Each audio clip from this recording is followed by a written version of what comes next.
me preguntó cuánto cobraba las clases. Yo le dije tanto. Dice, me cuesta, dice, porque yo soy delivery.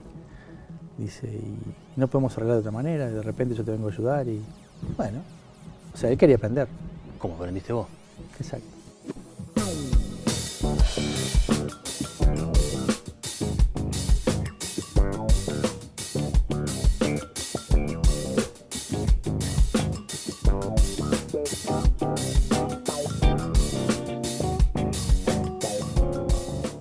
¿Cómo fue para el hijo de una doméstica y de un obrero crecer en Carrasco, que huele a algo muy distinto a eso?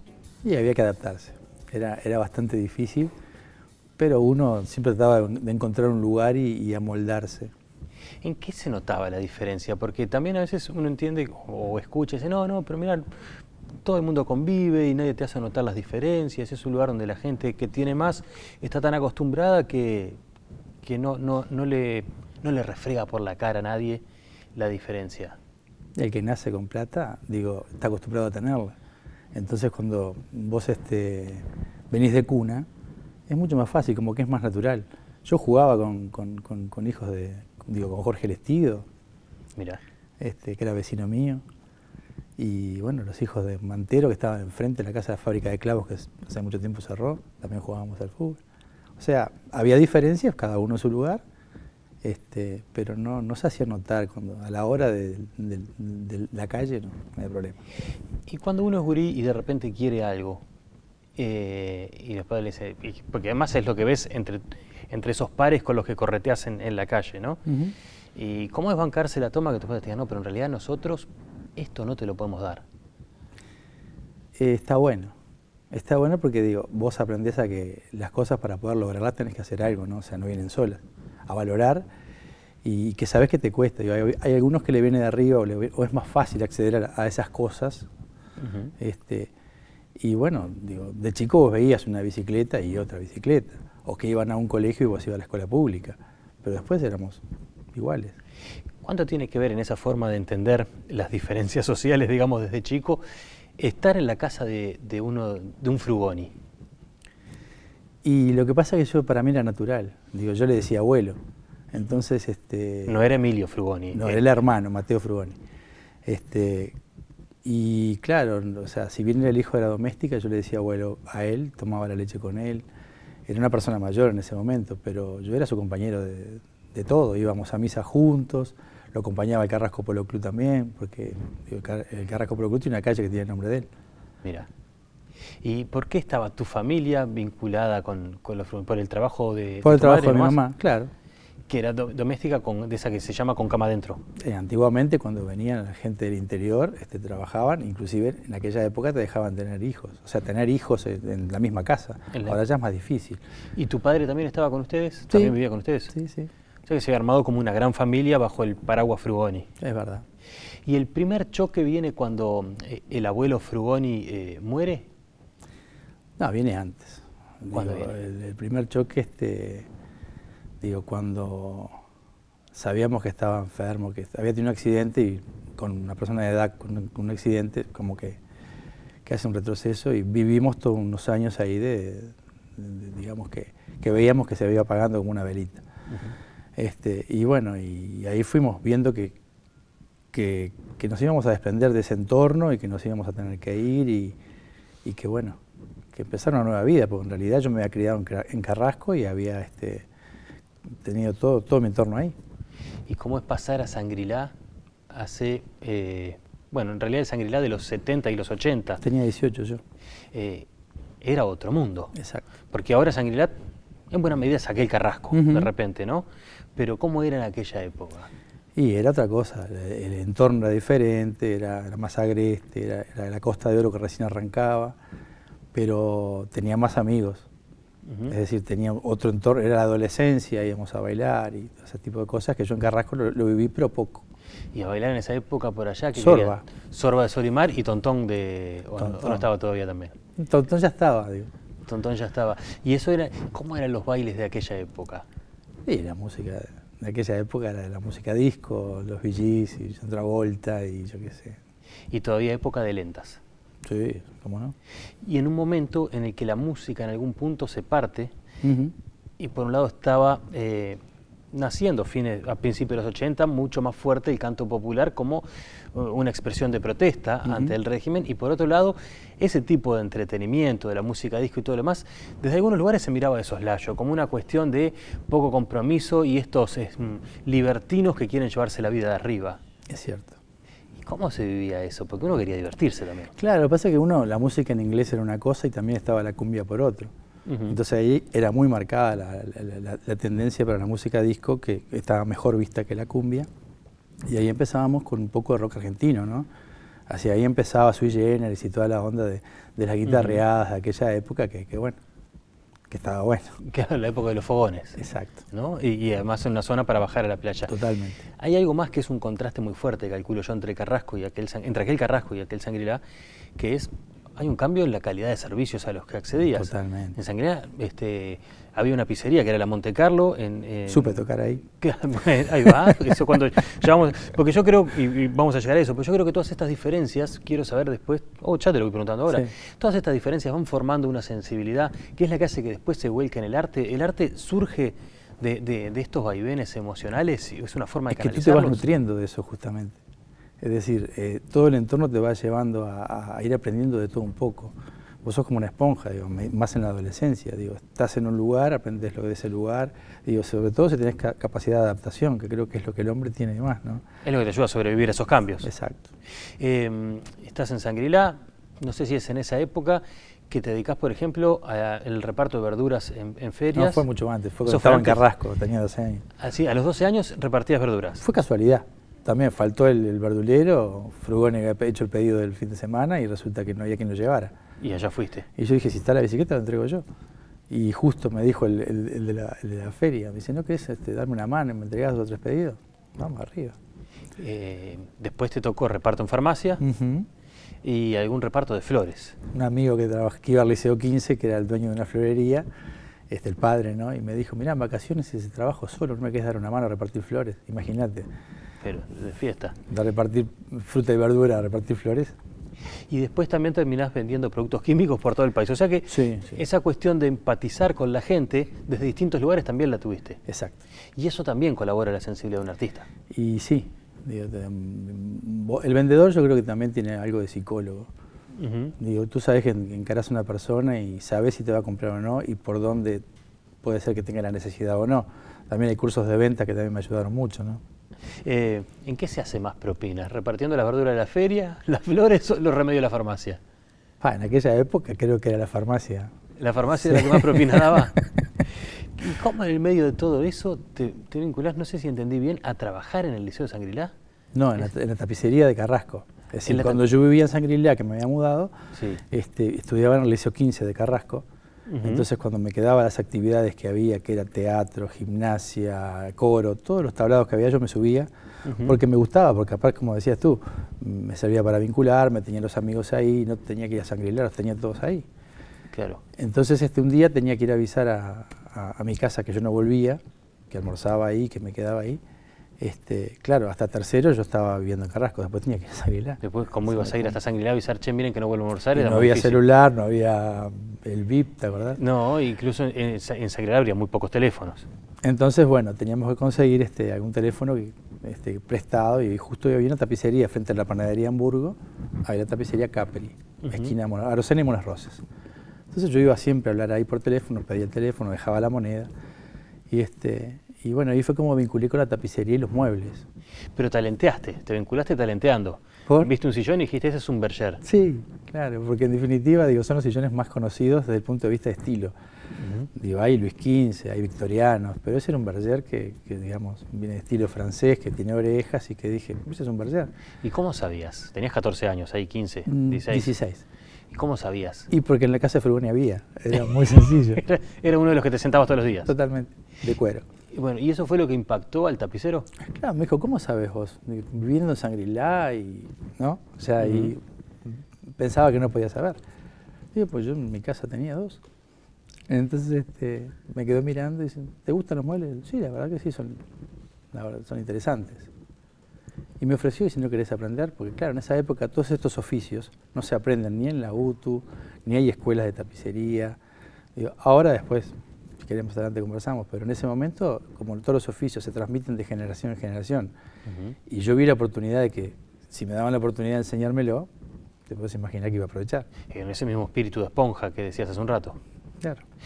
¿Y cómo es ser tapicero? O sea, ¿qué es lo primero que uno aprende? ¿Tenés que poner la tela tirante y meterle tachuelas? No. Debe ser bastante más, ¿no? Primero tenés que limpiar, tenés que desarmar el mueble, sacar todo lo que está roto, esas hinchas, esas fajas, esas cosas que... Aparte, hay tapicerías diferentes, hay muebles de estilo, hay muebles estándar, muebles... Entonces, depende de lo que haya que hacerle al mueble, es lo que tú tenés que encarar. Podríamos decir que sos un pionero del reciclaje desde ese lugar. Sí, en No ese se usaba momento ese era término, aprendiz. ¿no? No, no, en ese momento era un aprendiz de tapicería, donde tuve la suerte de aprender la tapicería antigua, la clásica, la que se hacía con martillo y tachuela y semilla. O sea, era como un zapatero. Espera, martillo, tachuela, entiendo, ¿y semilla? La tachuela más chiquita, la que usaba zapateros, la que la cabeza es más chiquita y más finita. La que pasa, supongo que eso sería para trabajo de más nivel. Exacto. ¿Se le saca fácil la mancha de café a un tapizado? Depende de la tela. ¿Vamos a probar? ¿Cómo no? Y la rosa se volvió una diosa. Todos mis ruegos le di a esa sutil mariposa.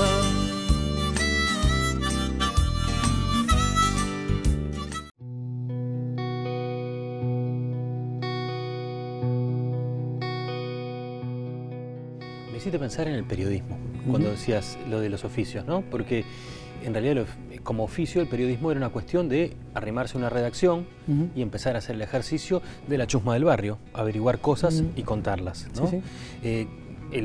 Por lo que decís, la tapicería en tu momento la aprendiste como oficio o transmisión de parte de la gente que trabajaba contigo y tenía más experiencia. Sí, el dueño, Héctor Pirotto y Vittorio Russo, dos italianos que aún hoy viven. Mirá.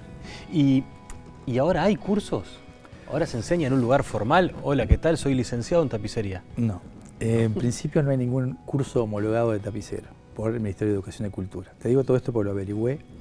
Yo hice un curso hace unos 8 años atrás de restaurador en la Escuela Pedro Figari, donde dentro de toda esa restauración de muebles hay tapicería. Entonces ahí encontramos un vacío, ¿ya? Que obviamente por casualidad lo vine a llenar yo, por compañeros que sabían que yo trabajaba de eso. Entonces cuando llegamos a la parte de tapicería yo los ayudaba, enseñaba un poquito, y uno de los maestros de restauración quería que yo diera clases en la UTU. A mí se me complicaba un poco por los horarios, había que hacer un par de trámites ahí para que yo pudiera dar clases, pero se me prendió la lamparita, porque en vez de estar dando clases por todas las UTU, no doy clases yo. Claro, pongo mi instituto. Empecé a averiguar qué clase de cursos había un par de lugares que no los voy a nombrar porque en definitiva no viene al caso, pero no enseñaban una tapicería completa, en algún lugar enseñaban tapicería pero sin costura, no existe, o sea, tú no puedes hacer un sillón si no tiene una costura del almohadón, por ejemplo, o alguna unión que tenga el sillón. Y después en otras, no son de muy buen nivel, el hecho de que cuando tú quieras tomar un curso, esperen a juntar 8 o 10 alumnos para recién conseguir un profesor que no sabes quién es. Claro. Entonces empecé a averiguar qué cursos había en Argentina, porque sabía de gente que había ido a estudiar a Buenos Aires, cursos de 6 horas, una cantidad interesante de dólares. ¿Y qué puedes aprender en 6 horas? Lo que a mí me llevó muchos años. Entonces dije, no, voy a diseñar yo un programa para, digamos, un aprendiz inicial, uno medio y un avanzado. 3 módulos y bueno, a medida que el alumno vaya avanzando y si se enrosca y si le gusta, se entusiasma. ¿Y cómo es terminar dándole clases a un delivery? ¿Cómo viene un pibe a traerte flores, las verduras, o unas pizzas o lo que fuera, y te dice, maestro, ¿no me enseña eso? Sí, fue así. Me preguntó cuánto cobraba las clases. Yo le dije tanto. Dice, me cuesta, dice, porque yo soy delivery. Dice, y no podemos arreglar de otra manera, de repente yo te vengo a ayudar y bueno, o sea, él quería aprender. ¿Cómo aprendiste vos? Exacto. ¿No? Te da el orgullito también eso, ¿no? Es como un alumno más querido, entre comillas. Sí, yo empecé con un compañero de la escuela, que también me dijo, mira, yo quisiera aprender contigo. Cuando terminé la escuela me enseñás, y estuvo 2 años conmigo. Después se fue a Venezuela. Mira. Y en el medio de todo esto, de la venta de productos químicos, de la tapicería y todo lo demás, tenés una carrera como músico, que no sé si es al principio o en algún momento de su trayectoria, tiene clases de Numa Moraes, por ejemplo, y con el que no sé si no hiciste también un programa de radio. Sí, tuve un programa de radio con él. Empecé con Germán Reina, músico de Fun Fun. Ajá. guitarrista que aún vive hoy también, pero muchos años guitarrista. Funfun fue mi primer maestro que yo tuve a los 16, 17 años, cuando yo vivía en Shangri-La. Claro, le quedaba lejos, iba por unos cuantos compañeros que teníamos ahí, vecinos del barrio, y después no fue más. Cuando ya había hecho digamos, una base como para conseguirme un profesor, un maestro, por casualidad, coincido con un escritor de Durazno, que lo conoce a Numa, y que él lanzaba su primer libro. Entonces me invita a que le musicalice un poema y que fuéramos con Numa a cantar. Tú imagínate que para mí era como ir con Numa a tocar, yo sí. ¿Qué querés que quede pegado? Claro. Entonces me dice, no, mirá, dice, andá, dice, te doy el teléfono, lo llamás y ya te venís con él. Lo llamé, combinamos, fui a la casa, le mostré lo que yo había hecho, me ayudó a hacer algunas introducciones y a retocar un par de temas, o sea, me los mejoró totalmente, ¿no? Es un tipo muy generoso. Numa ayer fue cumpleaños justamente y es una persona que realmente yo lo quiero mucho, es como un hermano mayor. Y tuve la suerte también de compartir mucho tiempo con el gallego Capela, que fue digamos, como se dice, mi padrino artístico de mi primer disco, me lo prologó él. Manuel Capela, tenés 3 discos hechos, estás trabajando en un cuarto, Sí. pero recién dijiste lo de la poesía. Y a mí una cosa me parece interesante, muchas veces los escritores, y sobre todo los escritores que se dedican más al verso y a la poesía, hablan que la poesía tiene que tener como una musicalidad. Y uno de tus discos es justamente de ponerle sonido a la poesía. ¿Cómo es ese laburo? ¿Es tratar de interpretar lo que el otro quiso hacer? Uno se toma la libertad de decir, bueno, no, yo voy a crear a partir de esto, entonces voy a hacer una adaptación libre. ¿Cómo se resuelve eso? Porque debe ser un dilema el respeto y al mismo tiempo la voluntad de crear, ¿no? Claro, primero que nada creo que es el respeto por el escritor. ¿Qué es lo que quiso transmitir? O sea, hay que ver la letra, qué es lo que el poeta quiso decir con esas palabras. Y no es lo mismo la letra de poesía que la letra para canción. El tema es que uno lo hace como un ejercicio. Es decir, a veces hay poemas que no tienen rima, es como ponerle música a un informativo. Imagínate. Me pasó justamente con un coreano. Un coreano que había estudiado en México. Yo me vinculo a una editorial donde leía poesía y leía de todo tipo de poesía. Es decir, de la que te habla del campo, del río, de los pájaros, algo muy sencillo, a la que ya es más la poesía volada y que no entendés lo que están diciendo. Es mucho más abstracta. Exacto. Entonces, a mí me gustan las letras que tienen un mensaje, que son libertarias, latinoamericanistas, que hablan de la naturaleza, de la ecología. Las que no se escuchaban ni en Sorba ni en Tontón. Totalmente. De las que yo quería transmitir, de lo que yo aprendí que fueron los libros de Silvio Rodríguez. Entonces, por ese lado siempre me gustó cantar algo que dijera algo. Y ahí fue que te metiste, capaz que para eso un ejemplo podía ser Orejano, por decirte algo, de contenido libertario y musicalizado, ¿no? Sí, o La Patria Compañera de Numa. Por ese lado era. Dentro de todos los vaivenes de tu vida, hay uno que compartís con buena parte del país, que fue la crisis 2001, 2002, sí. 2003. Te llevó puesto laburo, pareja y algo más, ¿no? Sí, en ese momento empecé de cero. O sea, me tuve que reinventar. Te reseteaste. Es decir, yo sabía algo de tapicería, pero había dedicado 17 años de mi vida a recorrer el país con los productos químicos. De la noche a la mañana cierra el laboratorio, quedamos en la calle, me comí el auto y quedó mi señora con mis hijos. Entonces había que esperar a retomar el trabajo y mientras... ¿Y mientras qué? Agarré la guitarra. ¿Y agarraste la guitarra en qué plan? ¿En plan, me subo al ómnibus, toco las esquinas? No me daba el coraje para subir al ómnibus. Porque yo pensaba que había que tener mucho rostro para eso, y no es que tuviera vergüenza, pero no estaba capacitado para eso, porque yo había estudiado para tocar sentado, para tipo clásico, para que pudiera escucharse lo que decía. No me gustaba cantar tipo, sin desmerecer, que es muy De hecho, estás reconociendo el coraje de poner la cara. Totalmente. Desde otro lugar Subirse a un ómnibus es muy difícil y yo admiro a la gente que va y canta y a veces los miran con cara como diciendo... Y sin embargo ellos van y ponen lo mejor de ellos, que se merecen lo que se ganan. Pero a mí, entonces dije, hay un boliche enfrente, recién abrió, y cruzo y pregunto, ¿vamos a hacer música en vivo? Yo en ese momento tenía un equipo chico, y me dice, sí, estaría bueno, no sé qué. Dice, ¿conoces a alguien? Sí, yo voy a empezar a venir a cantar acá. Cruzaba la calle, no tenía gastos de vehículo, no tenía nada. Claro. Y me acuerdo que, bueno, después había un programa, Canal 10, que colegas tuyos que iban, después de que cerraban, iban. La verdad que el programa cerrábamos. Sí. Iban para allá y se armó un grupo lindo y toqué un buen tiempo ahí. ¿Y eso te permitió, digamos, capear el temporal de la crisis? Sí, a los 4 meses ya me llamaban de otro laboratorio, que eran amigos, gente, yo ya digo, si bien era competencia, yo siempre tuve una muy buena relación.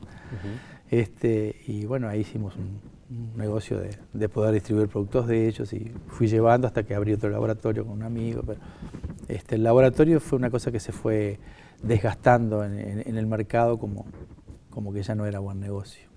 Y entonces la tapicería venía siendo como una especie de manutención paralela que tenías. Sí, siempre. Siempre porque o algún amigo, algún vecino, siempre el nombre, tengo clientes de hace 20 años, 30 años. Y de repente lo que sucede es que en una época de crisis, una de dos, o la gente lo poco que tiene, en vez de comprar algo nuevo, recauchuta, o de repente no tiene plata ni para recauchutar. Exacto. Entonces ahí es donde vos te acomodabas, es decir, si podías arreglarlo, se le arreglaba a un buen precio, y si no, tenías que ver qué podías hacer. ¿Y uno arregla los muebles de su propia casa? Sí, yo siempre le digo a mis alumnos que los muebles tienen 2 valores. Es el valor afectivo y el valor que tiene realmente el mueble. Cuando vos tenés un mueble que perteneció o a tu mamá o a tu abuelita y querés mantenerlo porque tiene sus recuerdos ahí, eso vale mucho más. O sea que es una antigüedad. Ni que hablar. Sí, y además es invaluable desde lo afectivo. O sea que aquello en casa de herrero, cuchillo de palo, no. No. Tus muebles están sanitos todos. Siempre. Aparte tengo a mi señora que es muy exigente, además le gusta también restaurar y aprendió conmigo y si bien el rubro de ella es la enfermería. Pero también, digo, cuando pudo me dio una mano y hicimos las cosas juntos. En realidad la casa, la parte de muebles la hicimos juntos. Estaba pensando que en definitiva tenés 2 oficios muy marcados y en algún punto los 2 coinciden en la creación, si querés, ¿no? Porque restaurar y tapizar tiene algo creativo y la música ni que hablar. ¿Te interesa transmitirle eso a tus hijos? Mis hijos tienen una beta artística, es decir, uno desde el punto de vista musical toca el piano, pero le gustó la cocina. Mirá, también es creativa. Es muy creativa. Y el otro tiene la particularidad de que le gustaron siempre los números, fue el buen alumno y bueno, estudia ciencias económicas.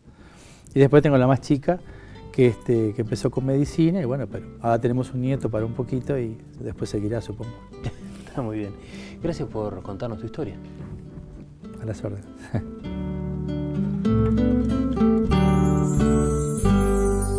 Con la lluvia nos hacemos flor de lluvia, con el viento nos hacemos flor de viento. Qué bueno